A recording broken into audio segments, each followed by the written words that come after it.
ಇವತ್ತೇನು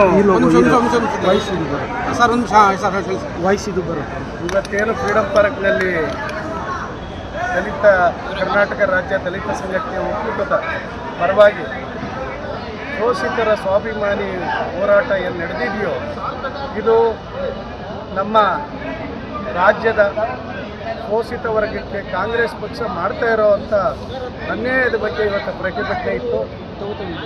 ಹಾಗೆ ಈ ರಾಜ್ಯದ ದಲಿತ ನಾಯಕರಾದಂಥ ಎಚ್.ಸಿ. ಮಹದೇವಪ್ಪನವರಿಗೆ ಅಧಿಕಾರ ಕೊಡೋದರಲ್ಲಿ ಕೈ ಬಿಟ್ಟಿರೋದಕ್ಕೆ ಅಸಮಾಧಾನದಿಂದ ನಾವು ಇವತ್ತು ಅದರ ಜೊತೆಗೆ ಕಾಂಗ್ರೆಸ್ ಇವತ್ತೇ ಅಲ್ಲ ಸ್ವತಂತ್ರ ಪೂರ್ವದಿಂದ ಕೂಡ ನಮ್ಮ ನಾಯಕರುಗಳಿಗೆ ಅನ್ಯಾಯ ಮಾಡ್ಕೊಂಡೇ ಬಂದಿದೆ. ನೀವು ಅಂಬೇಡ್ಕರ್ಗಾಗ್ಬೋದು, ಜಗಜೀವನ್ ರಾಮ್ಗಾಗ್ಬೋದು, ಇಲ್ಲಿ ಬಸಲಿಂಗಪ್ಪನವ್ರಿಗಾಗ್ಬೋದು, ಶ್ರೀನಿವಾಸ್ ಪ್ರಸಾದ್ ಆಗಿರಲಿ, ಆಮೇಲೆ ಮಲ್ಲಿಕಾರ್ಜುನ್ ಖರ್ಗೆ ಆಗಲಿ, ಮತ್ತು ರಂಗನಾಚ್ಗಾಗಲಿ, ಎಲ್ಲರಿಗೂ ಕೂಡ ಕಾಂಗ್ರೆಸ್ಸು ಒಂದು ಮಂತ್ರಿ ಪದವಿಯನ್ನು ಕೊಟ್ಟು ಮೋಸ ಮಾಡ್ಕೊಂಡ್ಬಂದಿದೆ. ಆದರೆ ಕಾಂಗ್ರೆಸ್ಸಿನ ಓಟು ದಲಿತರಿಗೆ 85% ಓಟ್ ಇದೆ. ಆದರೆ ನಮ್ಮನ್ನು ವೋಟ್ ಬ್ಯಾಕ್ ಆಗಿ ಇಟ್ಕೊಂಡಿದ್ದಾವೆ.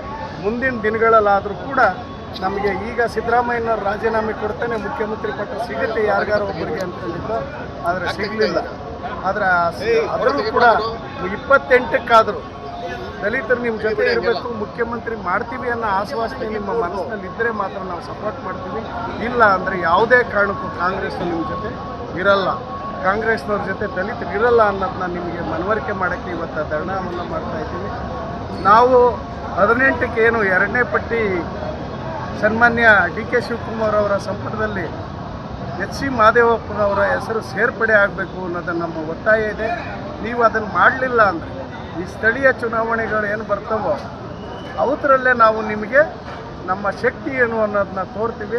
ಹಾಗೆ 28ಕ್ಕೆ ಏನು ಅಧಿಕಾರ ಹಿಡಿಬೇಕು ಅಂತ ನೀವು ಹೊರಟಿದ್ದೀರೋ 28ಕ್ಕೂ ಕೂಡ ನಾವು ಪರ್ಯಾಯವಾದ ಪಕ್ಷವನ್ನು ಕಟ್ಕೋಬೇಕಾಗ್ತದೆ, ನೀವು ಹಿಂಗೆ ಮುಂದುವರೆದ್ರಿ ಅಂತ ಹೇಳಿ ಈ ಸಭೆ ಮುಖಾಂತರ ನಾವು ಎಚ್ಚರಿಕೆಯನ್ನು ಕೊಡ್ತಾ ಇದ್ದೀವಿ ದಲಿತ ಸಂಘಟನೆಗಳ ಪರವಾಗಿ. ನನ್ನ ಹೆಸರು ಎಚ್.ಸಿ. ಸಿದ್ಲಿಂಗಯ್ಯ ಅಂತ. ಈ ಒಕ್ಕೂಟದ ಜವಾಬ್ದಾರಿಯಿಂದ ನಾನು ಕೆಲಸ ಮಾಡಿದೆ. 4 ದಿನಗಳಲ್ಲಿ ಅಧ್ಯಕ್ಷನಾಗಿ ಕೆಲಸ ಮಾಡಿದ್ದೀನಿ ಒಕ್ಕೂಟದಲ್ಲಿ.